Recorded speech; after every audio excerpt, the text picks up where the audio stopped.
Bismillahirrahmanirrahim. Alhamdulillah.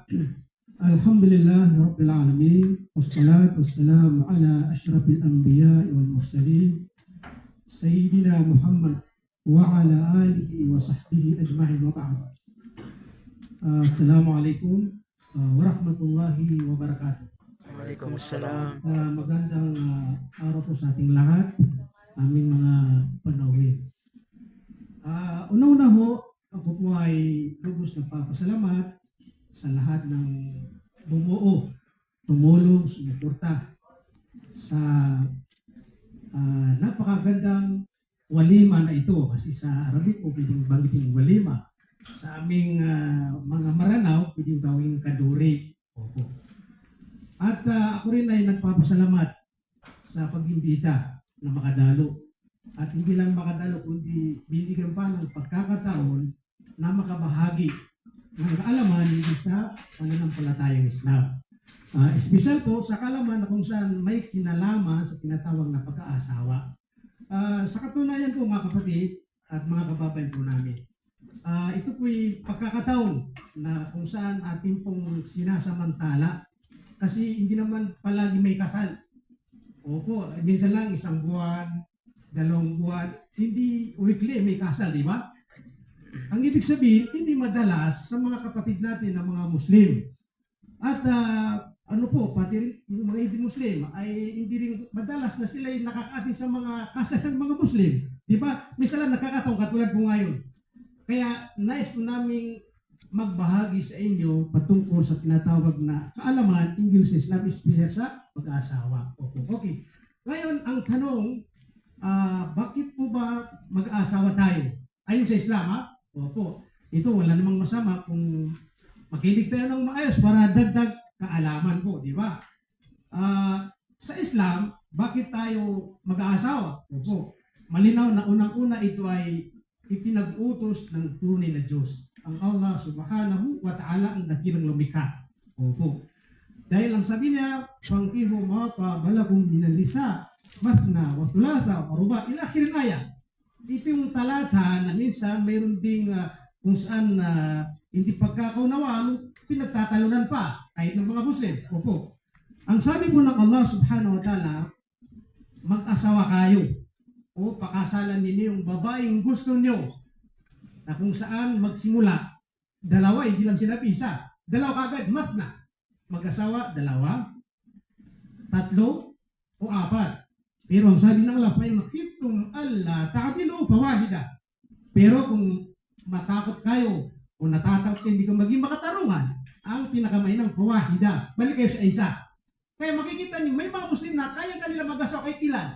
Pero dahil sa takot nila na magkasala, kaya hindi po sila mag-asawa ng pangalawa. Opo, hindi ibig sabihin noon, nabagit sa banal na Quran, ipinagutos, ay basta-basta, mag-asawa ng 2 at 4. Di, may mga kondisyon po yan. Kaya yung may Muslim na may takot sa Allah, talagang nanatili pa rin sa tinatawag na isa po. Okay. Ibig sabihin, malinaw na utos ng Allah. Yan ang una. Pangalawa, bakit tayo mag-asawa? Dahil ito ay para sa ating proteksyon na hindi tayo makagawa ng kasalanan. Kasi sa hadith ng Propeta Muhammad sallallahu alaihi wasallam kaning sinabi po, "Ya ma'syar syabab, man istata'a minkum ba'atan falyatazawwaj." O mga binatilyo, mga binata. Opo, mag-asawa kayo kung mayroong kakayahan. Hindi ibig sabihin pagka mag-asawa, kahit hindi kayo mag-asawa. Kaya pinag-isipan ko yan, lalo na sa Islam, mayroong pautos na kung kaya po natin. Financial, o physical, may mga kondis po yan. Pero, bakit ipinag-utos ng propeta na mag-asawa? Kasi, فَإِنَّهُ أَغَضُّ لِلْبَصَرِ وَأَحْسَنُ لِلْفَرْجِ. Ang ibig sabihin, para maproteksyonan po natin ating sarili. Na yung mata ay hindi nakakagawa ng masama. Kasi pagka ang mata ay pinabayan natin ito, maaari na nagkakasalapit sa pamamagitan ng mata. Kasi ang mata ay pinagkalo ng tagapaglikha. Ititingin po lamang po sa mga halal, hindi sa mga masasama. Kaya para maproteksyon, huwag ka nang tumingin dyan kasi may asawa ka na. At ganoon din, maproteksyon ang ating sarili. Kung matokso po tayo, balikan natin pang ating asawa kasi siyempre, kaya tayo mag-asawa para hindi tayo makagawa ng kasalanan. Tingnan niyo po, bakit may nagkakaroon ng kasalanan? Kasi kahit hindi na asawa, yun, gumagawa ng Kaya nagkakasalapuyan. Pero kung may asawa ka na, maliban doon sa may mga tao na iba yung style po niya. Okay. Yun ang pangalawa. Pangatlong sabi ng mga scholar, bakit po tayo mag-asawa? Para magkaroon tayo ng tinatawag na gantimpala. Biyaya. Sa Islam, ganun po yun. Okay, bakit? Dahil ang Propeta Muhammad SAW nagsabi, tuwing tumatabi tayo sa asawa, ginagawa natin natin kagustuhan. May tinatawag na sa Arabic sadaka. Ibig sabihin kung buong gabi na yun, at mayroon tayong ginagawa, dahil asawa po natin yan, kasal po tayo, may gantimpala, sadaka. Kung gaano katagal, gaano karami ang gantimpala na makukuha po natin. Isa rin yan sa layunin, bakit yung mag-asawa para magkaroon ng gantimpala? Malinaw, pag wala kang asawa, wala kang gantimpala. Iba pang lumalabas, maaaring nagkakaroon ka ng kasalanan. Opo, yun. Yun ang, kaya ang sabi ng mga sahabay, ya Rasulullah, kasama ng propeta, kapag ka palang ginawa namin yung kagustuhan namin, mayroong gantimpala. Siyempre, sabi ng propeta Muhammad SAW, kung yan, dala-dala mo ay gawin mo sa hindi mo asawa, di ba magkakasala ka? Kaya ganoon din, baliktad yun, magkaano po, magkakaroon ka ng gantimpala kapag ka asawa po natin. Opo, ito pabilis sana. Pang-apat, sabi ng mga scholar, bakit yung mag-asawa ay para dumami daw ng ating angkan. Opo, kasi sabi ng propeta Muhammad SAW, mag-asawa kayo ng babaeng mapagmahal at yung may kakayang magkaroon ng anak na marami. Bakit? Sabi ni propeta Muhammad SAW, wa inni mukathiratun bikum bil yawmal qiyamah. Kasi para pagdating natin sa kabilang buhay, ipagmamalaki ng propeta Muhammad sallallahu alaihi wasallam na marami ang kanyang mga mga nisyon. Pag hindi ka mag-asawa, walang imposible na magkaroon ng anak, di ba? Kaya kapag nagkaroon ka ng asawa, maari, maliban lamang sa mga taong hindi pinagkalooban ng Allah subhanahu wa ta'ala magkaroon ng anak. Kasi siya pa rin ang nagbibigay ng anak. Opo. Yan ang sinabi ng Maswar pang-apat na ano po, layunin, marami pa, pero panghuli para hindi umaba. Siyempre, medyo natagal tayo kanina kasi nakapag-hindi po tayo. Ang panglima sabi ng mga eskula, bakit yung mag-asawa? Naalala ko, natanda ko po yung binasa ng ating kapatid. Opo, yung kapatid ng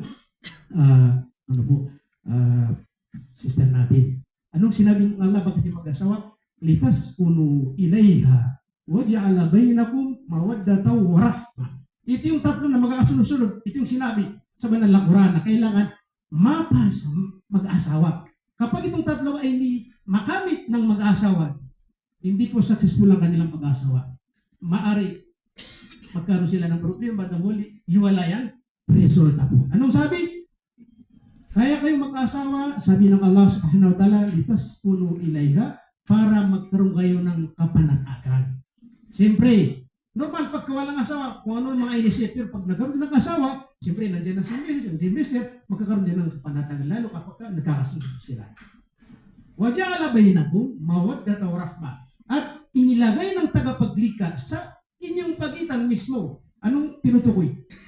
Pagmamahalan at habag. Ibig sabihin tatlo, magkaroon ka ng kapanatagan, magkaroon ka ng pagmamahalan, magkaroon ka ng kahabagan. Kapag itong tatlo ay hindi po maramdaman ng mag-asawa, maniwala po tayo mga kapatid, hindi nila makukuha yung kinatawag na successful na pag-asawa. Opo. Lalabas yan, ang resulta, maghiwalay po yan. Opo. Kaya, ang pinakamainam, magkaroon tayo ng garo, kung mayroon ng asawa, kahit hindi po tayo mayaman, wala po tayong katungkulan na mataas sa buhay po natin, basta nandito tayo, inshallah, magkakaroon tayo ng tinatawag na magandang kung saan pamilya. Sana po, mayroon tayong napulot aral sa ibigay sa inyo. Bago po tapusin ito, ako po ay magbabati muna sa bagong kung saan kasal. Na aking hiniling sa Allah subhanahu wa ta'ala, naway pagpalain sila. Pagkalubang sila ng Allah subhanahu wa ta'ala ng masaganang pagmamahalan.